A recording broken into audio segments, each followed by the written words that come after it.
Abeto.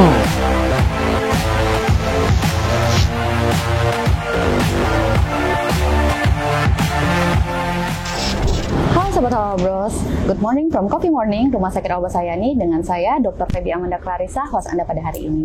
Di sini sudah hadir bersama saya dokter spesialis yang ramah banget. Saya perkenalkan Dr. Novia Aiko, spesialis neurologi. Halo dokter. Hai. Dok, apa kabar nih pagi ini dok? Alhamdulillah, baik, sehat. Oke, dokter boleh disapa dulu sahabat kita yang ada di sana dok? Hai. Assalamualaikum warahmatullahi wabarakatuh. Dok, sebelum memulai pembahasan hari ini nih dok, dokter biasa disapa dengan Dr. Novia, Dr. Via, atau Dr. Aiko nih dok? Dr. Aiko. Dr. Aiko ya dok ya? Oke dok. Hari ini kita mau ngebahas apa nih dok? Karena saya dokter saraf dan pasien terbanyaknya itu stroke, ya kita pengennya bahas tentang stroke. Stroke, ya.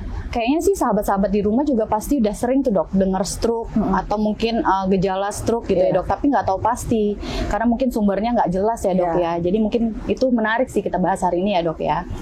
Jadi stroke itu apa sih dok? Kalau per definisi ya, sesuai dengan definisi dari WHO, stroke itu adanya gejala klinis. Kalau orang medis secara kesehatan sih kita sebutnya defisit neurologis ya, yang ada yang baik vokal maupun global, yang terjadinya mendadak, tiba-tiba, jadi kejadiannya cepat banget gitu, dan terjadi lebih dari 24 jam atau menyebabkan kematian. Dan itu terjadi semata-mata karena kelainan di pembuluh darah otak. Jadi kalau bukan karena yang lain-lain, jadi karena kelainan di pembuluh darah otak. Itu banyak banget istilah yang tadi udah dokter sebutin dok. Ada vokal, ada global. Yang vokal itu yang seperti apa dok? Nah, vokal itu yang misalnya mulut mencong, atau bicara pelo, atau yang lemah sebelahnya, sebelah kiri atau sebelah kanan. Oh, berarti hanya sebagian sisi atau sebagian organ aja yang kena ya dok? Kalau yang global itu yang pasiennya nggak sadar, atau yang afasia tuh yang nggak bisa, afasia ada dua, yang sensorik itu nggak ngerti pembicaraan, atau afasia motorik yang nggak bisa bicara. Oh, berarti kalau yang sensorik itu berarti dia tidak mengerti sama yang kita sampaikan, tapi dia masih bisa bicara ya dok ya. Kalau yang motorik ya tadi ya dok, kalau dia tidak bisa mengutarakan tapi dia paham dengan apa yang kita sampaikan ya dok. Terus tadi dokter juga bilang nih banyak stroke gitu ya, banyak kasus stroke gitu. Kasus di Indonesia sendiri itu berapa banyak dok pasien-pasien stroke? Kita mulai dari dunia dulu Pak ya. Kalau di dunia itu sendiri, setiap 2 detik itu ada 1 pasien stroke di dunia ini. Kasus baru ya dok ya? Kasus baru. Setiap 2 detik. Bayangkan sehari 24 jam, itu berapa detik? Oh. Sejam aja ini kan, sejam aja 60 menit ya kan, berarti 3.600 detik kali 24 jam. Berapa banyak tuh? Berapa banyak kasus baru yang muncul ya dok ya? Dalam 2 detik ada 1 pasien stroke di dunia ini, dan 1 dari 4 orang di dunia ini akan mengalami stroke dalam hidupnya, sepanjang hidupnya. Jadi ada setiap 4 orang ada 1 yang mengalami stroke. Berarti kasusnya ini dia udah kena stroke dan tidak kembali pulih lagi jatuhnya dok ya? Ada yang seperti itu, ada yang pulih, tergantung nanti penanganannya. Gitu. Ya, dan yang terakhir kalau di Indonesia nih, 8 dari 1.000 orang itu mengalami stroke. Saking banyaknya kasusnya dok ya. Oke. Kalau tadi dokter bilang kan bisa sampai kematian. Emang segitu bahayanya ya dok? Iya. Jadi kalau berdasarkan WHO data dunia itu stroke itu penyebab kematian kedua setelah jantung. Jadi penyebab kematian pertama di dunia itu jantung, yang kedua stroke. Dan penyebab kecacatan nomor 1 stroke. Itu tingkat dunia. Terus di Asia sendiri pasien stroke itu terbanyak di Indonesia. Oh. Dan di Indonesia stroke itu penyebab kematian nomor 1 dan kecacatan nomor 1. Kira-kira kenapa di Indonesia banyak stroke dok? Ya banyak faktor ya, dengan lifestyle-nya, gaya hidupnya, kemudian genetik bisa, cuman maksudnya dengan gaya hidup tadi mungkin dari riwayat orang tuanya mungkin, dan kebiasaan-kebiasaan sehari-harinya lah yang ini ya belum tereducated lah, masyarakat belum teredukasi dengan baik mungkin. Nah ini nih salah satu ajangnya nih, biar tahu ya dok ya, apa sih yang harus dihindari ya dok. Tadi dokter bilang ada keturunan, memang ada turun nih, bisa ayahnya stroke, terus nanti anaknya ada resiko terkena stroke juga gitu. Kalau beresiko iya, tapi maksudnya nggak selalu diturunkan. Berarti lebih dipengaruhi juga dengan gaya hidup ya dok ya. Jadi kan pada stroke itu kita mengenal ada faktor resiko yang bisa dimodifikasi dan faktor resiko yang tidak bisa dimodifikasi. Faktor resiko yang tidak bisa dimodifikasi itu faktor usia, faktor jenis kelamin, kemudian riwayat stroke sebelumnya, atau dan yang terakhir riwayat keluarga dengan stroke. Misalnya nih ada dua orang nih, ayah atau ibunya gitu ya dok ya. Ada dua orang, satu orang dia nggak ada riwayat stroke, atau di keluarganya nggak ada yang stroke, terus satu orang lagi entah itu ayahnya, ibunya atau neneknya atau kakeknya, pokoknya di keluarga ada riwayat stroke. Nah orang yang ada riwayat stroke ini, keluarganya riwayat stroke ini akan beresiko untuk terjadi stroke dibandingkan orang yang nggak ada riwayat stroke. Nah seperti itu, jadi resikonya lebih besar gitu. Dok, stroke ini kan di kepala nih dok ya. Kok bisa sih dia kena kelemahan di kaki atau mungkin sampai ke mulutnya juga gitu? Apa yang terjadi di kepala dok sampai dia bisa menyebabkan itu? Ya kan fungsi otak itu sendiri kan, di otak itu sendiri ada berapa bagian ya, ada bagian frontal namanya, temporal, parietal, occipital. Nah itu kan fungsinya mengatur fungsi tubuh ya. Jadi otak itu yang mengatur fungsi bisa melihat, bisa mendengar, kita bisa jalan, bisa menggerakkan tangan, atau kita merasakan sentuhan, atau kita bisa bicara, bisa berpikir, bisa pokok semua hal yang kita kerjain itu tuh diatur di otak gitu ya dok ya? Diatur di otak. Dan pada saat terjadi stroke nih, terjadi sumbatan, apabila sumbatannya terjadi dalam waktu 1 detik aja, 1 detik itu kerusakan selnya mencapai 32.000. Itu dalam 1 detik. Nah kalau sumbatan atau udah mencapai 1 jam, kerusakan sel sarafnya mencapai 120 juta sel saraf yang rusak. Dan kalau lebih dari 24 jam akan menyebabkan kerusakan sel saraf itu mencapai 1,2 miliar. Jadi bayangkan kalau makin lama tuh makin banyak sel yang rusak ya dok akhirnya menyebabkan kecacatan ya kan. Jadi semakin lama penanganannya, semakin banyaklah sel saraf yang rusak. Makanya penanganan stroke ini kita berpacu dengan waktu. Berpacu dengan waktu artinya kita mengenal istilah time is brain. Kita berpacu dengan waktu untuk menyelamatkan si otak ini. Karena apa? Karena sebenarnya stroke itu bisa diobati dan bisa sembuh hampir sempurna seperti sebelum kena stroke. Tapi dengan catatan. Nah, dengan catatan sarafnya tadi juga kan berpengaruh ya dok, seberapa parahnya. Gitu ya. Dengan catatan pasiennya harus dibawa ke rumah sakit kurang dari 4,5 jam. Tadi kan berarti kita harus tahu dulu dok nih gejalanya kan dok gitu ya. Apa sih yang harus diketahui nih buat teman-teman di rumah nih? Apa yang perlu mereka tahu gejala awalnya dok? Sehingga mereka tahu, oh ini harus segera ke rumah sakit nih, nanti malah permanen cacatnya gitu ya dok ya. Jadi gejala yang perlu diperhatikan apa tuh? Jadi kalau ada pasien stroke, ingat aja segera ke rumah sakit. Segera ke rumah sakit. Nah ya segera ke rumah sakit. Itu segera ke rumah sakit itu tindakan yang harus kita lakukan. Dia sekaligus segera ke rumah sakit itu juga singkatan dari gejala stroke. Singkatan dari gejala stroke ya dok, segera ke rumah sakit. Apa itu dok?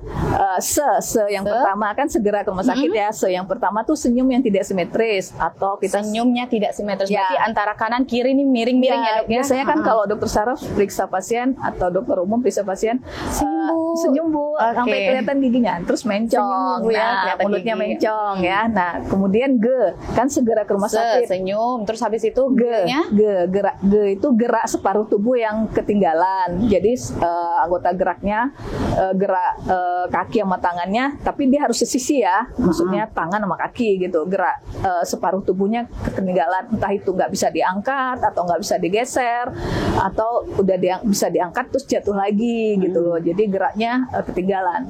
Satu sisi ini artinya tangan yang sebelah kanan yang nggak bisa gerak, kakinya pun nggak bisa juga ya dok ya. Bukan kanannya tangan, kirinya kaki, nggak kayak gitu ya dok? Ya, dia harus sesisi, sebelah Satu kanan sisi aja atau sebelah kiri aja. Jadi bisa bentuknya gerak yang ketinggalan tuh bisa entah itu dia bisa angkat terus jatuh, atau nggak bisa digerakkan sama sekali, atau bisa angkat tapi nggak bisa lama-lama terus langsung lemas lagi gitu ya dok ya. Itu kan kemudian baru ra itu bicaranya nggak jelas. Begitu disuruh bilang tentara, dia nggak bisa bilang R-nya gitu. yang Bicaranya sebelumnya bisa lancar ngomongnya, tapi ternyata jadinya pelo ya dok ya. Bicara pelo, atau dia nggak bisa bicara. Tiba-tiba ya. Tadi kan kita ingat definisi instruktur kejadiannya tiba-tiba atau mendadak. Tiba-tiba dia nggak bisa bicara. Diajak bicara dia diem aja. Tapi dia kalau dia ngerti, kita mungkin masih bisa dibantu dia nulis ya. Kalau gerakannya juga masih oke di dok. Ya, kalau gerakan misalnya yang kena yang kena kiri bisa nulis pakai tangan kanan. Nah, dia masih bisa nulis, dia ngerti. Cuma dia nggak bisa bicara. Atau dia ngerti tapi dia nggak bisa bicara. Afasia motorik tadi yang saya sebutkan. Jadi kita tanya apa, dia diem aja gitu. Kemudian ya yang terakhir dia nggak bisa bicara dan tidak mengerti pembicaraan. Dia diam aja. Jadi kita ngomong apa dia nggak nganggap kita, kayak kita nggak ada di depannya gitu, nggak dipedulikannya gitu. Jadi ini juga pengalaman saya ya, waktu di daerah dapat pasien seperti ini dianggap keteguran. Iya, kalau di daerah tuh banyak dok, demam sedikit aja, ini keteguran nih habis lewat dari sini. Ini pasien nggak bisa ngomong, gitu. Keteguran nih gitu, lewat pohon ini gitu ya dok ya. Afasia global dia nggak ngerti, dia diem aja karena emang nggak ngerti pembicaraan kita dan nggak bisa bicara afasia global, dan itu memang real ya, memang ada. Iya, ternyata pas dibawa ke rumah sakit di CT scan kepalanya stroke ya. Iya, benar. Udah lewat masanya lagi ya dok. Oke. Jadi itu segera. Udah nih dok. Ke-nya itu kebas atau kesemutan atau baal separuh tubuh. Oh, nggak sampai lemah tapi dia sampai kebas aja bisa dok? Kebas bisa, masuk gejala stroke. Masuk gejala ya, ya. Mulai dari wajah, tangan, kaki, kanan aja atau kiri dia ngerasa kebas atau kesemutan atau baal, itu gejala stroke. Ini yang kadang-kala suka dianggap remeh, padahal stroke gitu. Iya. Nah, tadi kan segera ke rumah sakit lagi. Rumah sakit R-nya itu rabun. Rabun bisa satu mata, bisa dua mata. Jadi tiba-tiba dia nggak bisa sebelah matanya kayak nggak ngelihat gitu ya. Ini kasusnya tiba-tiba ya, bukan udah rabun dari lama nih bertahap. Ke rumah sakit aku stroke gitu ya dok ya? Enggak. Jadi rabunnya tiba-tiba. Ya tiba-tiba bisa satu mata, bisa dua mata.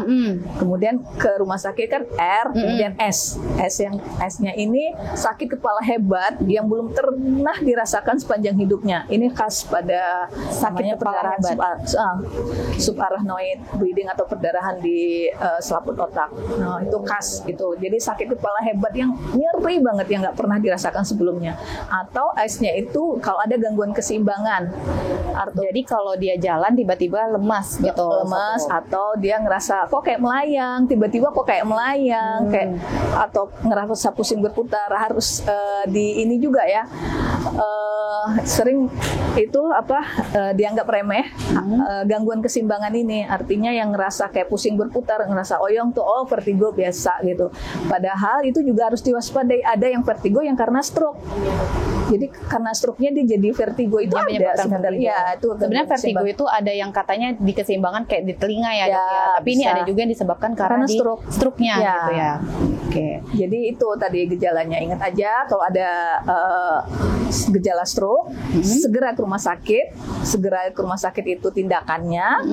Ya, dan dia merupakan singkatan tadi, senyum yang nggak simetris. Senyumnya nggak simetris, geraknya tertinggal, lemah kanan atau lemah kiri. Terus bicaranya juga ya. Segeranya bicaranya pelo atau nggak jelas, atau nggak bisa bicara, atau nggak ngerti pembicaraan. Ke-nya kebas atau kesemutan separuh tubuh.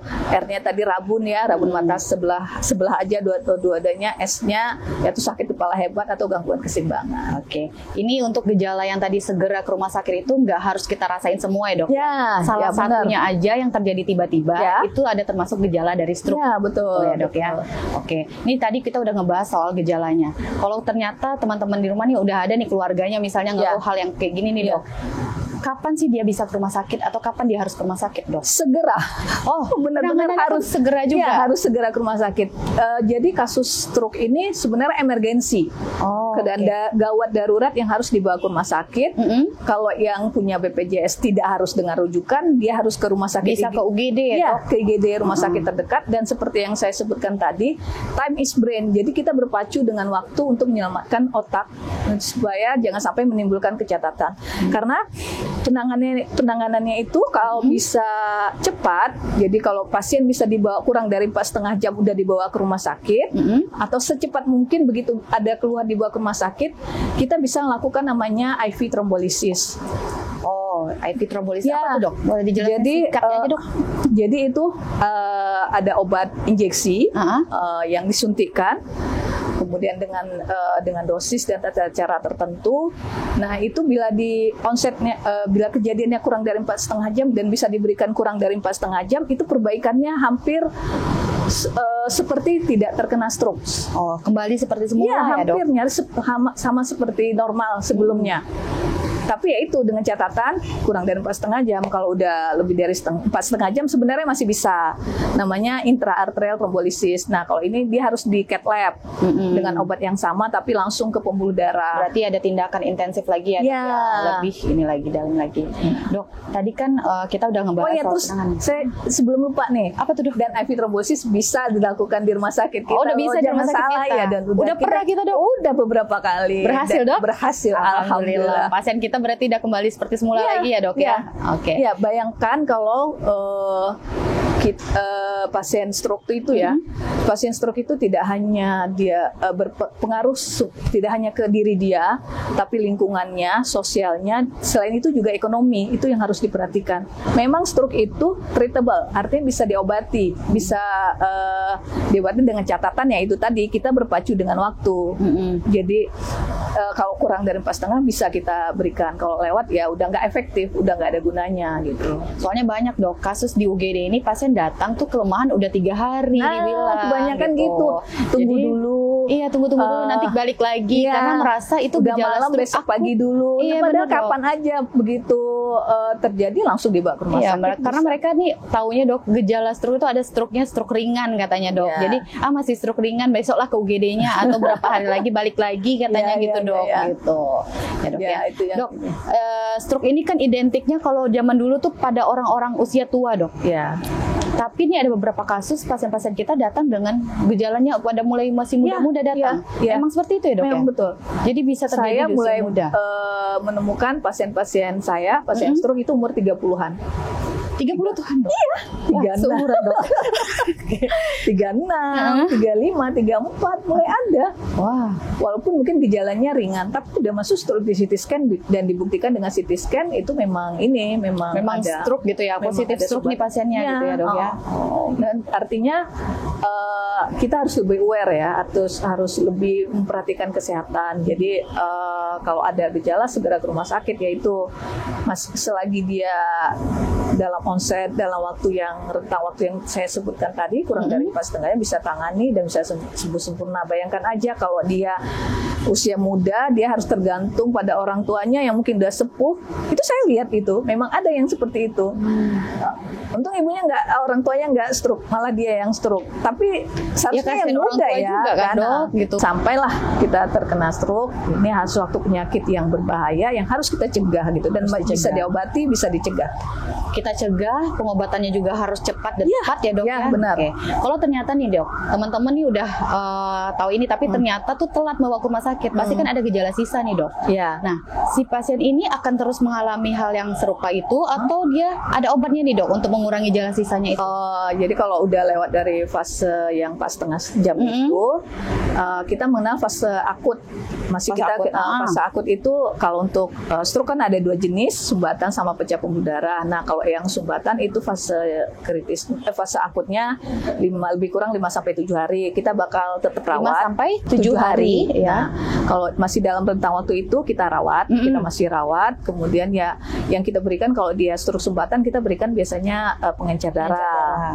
Nah, kalau yang stroke perdarahan fase kritis, fase akutnya itu 10-14 hari. Jadi kalau masih dalam rentang waktu itu kita rawat, biasanya masih dipantau terus ya dok ya. Ya, kita berikan inilah untuk obat-obatan untuk menghentikan perdarahan di kepalanya, ya, dan yang lainnya ya mungkin nanti fisioterapi kah setelahnya. Fisioterapi untuk melatih lagi organ-organ yang lemah ya dok ya. Oke, dokter.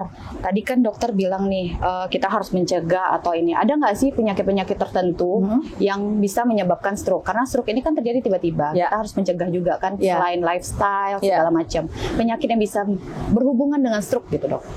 Jadi tadi udah saya sebutkan faktor risiko stroke itu kan ada 2 yang bisa dimodifikasi, dan tidak bisa dimodifikasi. Modifikasi berarti tidak bisa diperbaiki ya dok ya. Kayak umur kan kita nggak bisa diapa-apain ya. Kemudian jenis kelamin, orang tua yang udah terkena stroke, atau kita sendiri udah pernah stroke, itu kan udah nggak bisa diapa-apain, nggak bisa diperbaiki.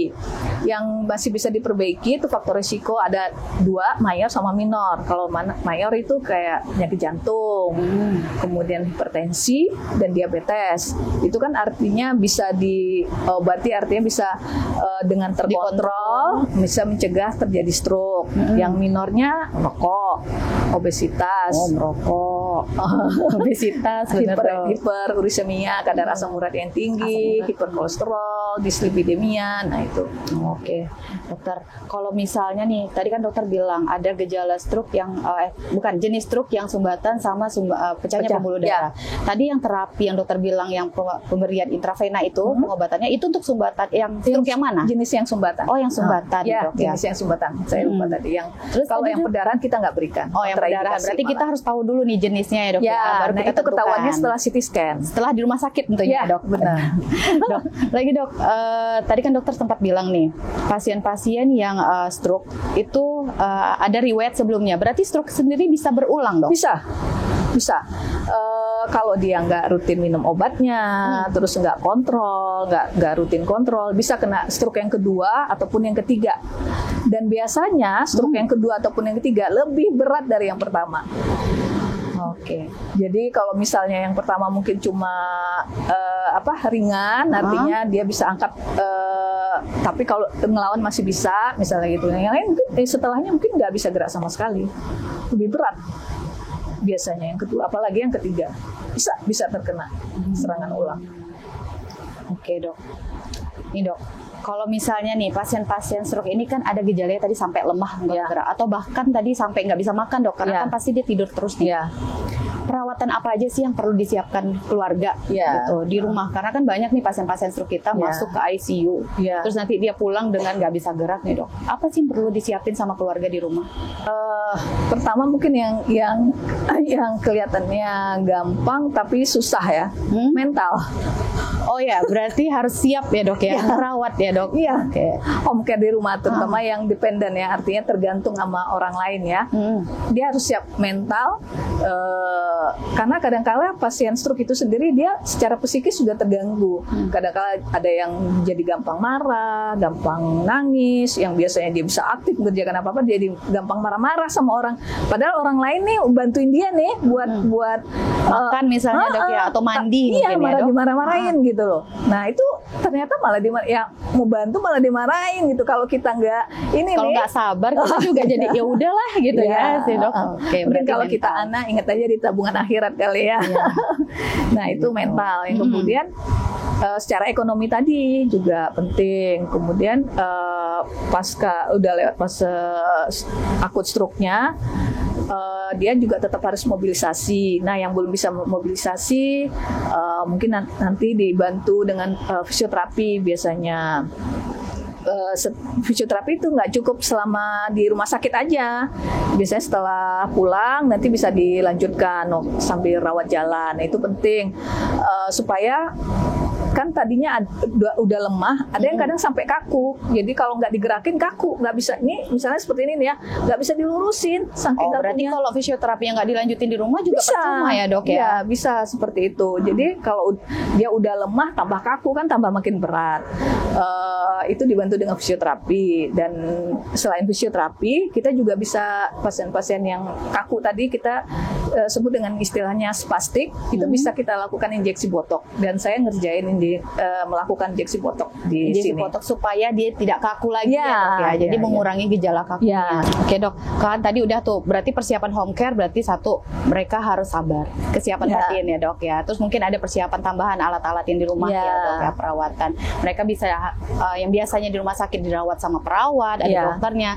Keluarga lah yang menjadi pengganti gitu ya dok istilahnya dok ya. Berarti ya kalau dia mungkin secara ekonomi mungkin dia bisa sewa perawat.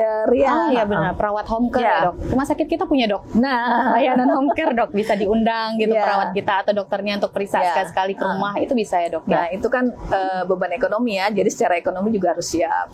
Ekonomi. Walaupun ada yang udah di cover BPJS, tetap ada hal-hal lain yang belum ke cover. Berarti poin pentingnya kalau udah kena stroke itu bukan hanya pasien yang sakit dok, keluarganya sakit. Gitu ya dok ya. Walaupun keluarga masih bisa lari, bisa ketawa, tapi dia ikutan sakit dok. Oke dok, kayaknya udah banyak nih materi kita dok dari awal, dari apa itu stroke ya dok ya, terus gejala-gejala yang harus diketahuin, harus diwaspadain, terus waktunya kapan, pengobatannya, terus nanti setelahnya bagaimana, itu udah semua dibahas ya dok ya. Kayaknya udah cukup nih dok. Ada lagi yang dokter mau sampaikan tentang stroke? Ada pesan mungkin. Ada pesan, apa itu dok? Jadi pokoknya ingat aja segera ke rumah sakit. Ya, itu tadi ya dok, penting segera ke rumah sakit. Gitu jadi kalau terkena stroke segera ke rumah sakit karena kita punya waktu yang cuma 4,5 jam. Lewat itu kita nggak bisa lakukan pengobatan supaya bisa dia kembali normal lagi. Jadi selain itu tindakan segera ke rumah sakit, nggak usah nunggu-nunggu. Ada nih yang salah kaprah, ditusuk dulu dan jarinya pakai jarum. Bukan hanya stroke dok, jantung juga gitu ya jantung dok ya? juga gitu ya. Semua sumbatan kayak ada sumbatan, katanya dulu, biar nanti sembuh. Sumbatannya lepas. Jadi tusuk dulu pakai jarum. Sumbat di sini, ditusuk di sini dok. Iya lucu dok. Nah, itu salah kaprah yang nggak, artinya banyak masyarakat dan itu benar-benar salah kaprah. Nggak bisa sumbatan itu dilepas dengan menusuk jarum di jari, itu nggak bisa dilepas. Obat sumbatan itu hanya bisa dilepas yaitu dengan obat IV trombolisis tadi. Dipecah si sumbatan itu ya dok ya. Dilepas gitu. Dia dilisis, dihancurin. Dihancurin sumbatan yang ada. Tapi ya itu jangka waktunya singkat, kurang dari 4,5 jam. Makanya begitu, ini nggak usah tunggu-tunggu, nggak usah tusuk-tusuk, langsung ke rumah sakit. Iya, jangan nunggu dulu tusuk ya, kurang deh 4 jam lewat ya dok ya. Ternyata udah 6 jam baru ke rumah sakit. Penanganan kita telat ya dok. Iya, jadi harus segera ke rumah sakit. Tindakannya itu emang segera ke rumah sakit. Kemudian segera ke rumah sakit itu juga merupakan gejalanya senyum yang tidak simetris nih. Atau mulut mencong ya seringnya. Kemudian gerak separuh tubuh yang tertinggal. Tiba-tiba lemah. Ya, tiba-tiba satu sisi ya dok. Kiri atau kanan. Ranya bicara pelo atau nggak bisa bicara atau nggak ngerti pembicaraan. Kemudian ke-nya kebas atau kesemutan separuh tubuh. Kemudian S-nya, R-nya, R-nya dok. Segera ke kebasnya kan rumah sakit. R-nya rabun mata sebelah maupun dua-duanya. S yang terakhir sakit kepala hebat atau gangguan keseimbangan, entah itu oyong atau pusing berputar, segera ke rumah sakit. Jadi itu singkatannya. Dan terakhir kita harus patuh. Apalagi itu patuh ya. Patuh itu apalagi itu dokter? Harus patuh. Patuh itu P-nya. Singkatannya. Singkatan lagi biar gampang diingat. Apa itu patuh dok? Patuh itu P-nya periksakan kesehatan. Sebaiknya rutin. Berkala ya 6 bulan sekali. Kita kan ada layanan medical check up juga ya. Ada medical check up. Ya, itu P yang pertama. Kemudian A itu atasi. Kalau memang udah ada gejala. udah ngerasa nih nggak enak. Ya, atau udah ada riwayat diabetes atau penyakit jantung, atasi gangguan kesehatannya, penyakit yang diderita dengan kontrol rutin, dengan berobat rutin. Kemudian PAT, patuh ya, harus patuh ya. T-nya tetap diet sehat dan seimbang. Diet sehat, Dok. Siap. Kecilin perut. Siap, dokter. Itu T-nya ya. U-nya, usahakan tetap aktivitas fisik dan olahraga. Aktivitas fisik banyak, Dok. Olahraga kurang, Dok. Ya, lanjut, dokter. Itu PR ya. Iya, dokter, itu PR. Wah, itu U. Hanya ya hindari alkohol, merokok gitu. Jadi siap, ingat segera ke rumah sakit dan harus patuh ya. Segera ke rumah sakit harus patuh. Dan harus patuh. Patuhnya yaitu periksa teratur, atasi penyakit yang diderita, tetap diet seimbang, usahakan aktivitas fisik atau olahraga, hindari rokok dan juga alkohol. Ya. Oke, dokter. Gampang kan? Segera ke rumah sakit dan patuh. Itu aja. Berarti poin-poin dari stroke ini sebenarnya banyak nih, Dok. Satu tadi, usia nggak berpengaruh ya, Dok ya. Bisa usia muda, usia tua, bisa sekarang terjadi. udah cenderung usia muda. Ya, penyakit-penyakitnya harus dikontrol tadi dengan patuh singkatannya, Dok ya. Gitu, dia dicek, dilakukan pengobatannya, harus patuh semuanya. Lifestyle-nya juga harus diperbaiki gitu ya. Terus segera itu untuk gejala dan juga penanganan. Ya, Dok ya. Oke, dokter. Terima kasih untuk waktunya hari ini dengan diskusinya yang asik ya, Dok ya, untuk tentang stroke ini ya, Dok ya. Terima kasih banyak. Ya. Nanti lain kali kalau misalnya ada lagi kita mengundang dokter lagi nggak apa-apa ya, Dok. Nah, kalau untuk teman-teman yang ada nih, sahabat-sahabat kita di rumah, kalau ada gejala stroke atau mau diskusi tentang stroke lagi atau mungkin ada penyakit saraf lain nih, Dok. Mau diskusi sama dokter, datang ke rumah sakit kita kapan, Dok? Senin sampai Sabtu, jam 2 sampai jam 6 sore. Jam 2 sampai jam 6 sore ya, Dok ya. Ada di sini ya, Dok? Ada di sini. Terus hari Minggu jam 8 sampai jam 11. Hari Minggu juga ada. Oke. Jadi bisa ketemu dengan Dr. Novia Aiko. Di sini kita ngebahas semuanya, bisa diskusi atau bisa konsultasi mengenai segala penyakit stroke ya, Dok ya, bukan hanya segala penyakit saraf, bukan hanya stroke ya, Dok ya. Betul. Oke, terima kasih banyak, Dok. Oke, kita cukupkan Coffee Morning kita pagi ini. Terima kasih buat para sahabat di rumah. Sampai jumpa lagi. Salam Alba Sayani, Care and Care. Bye bye. AB Talk.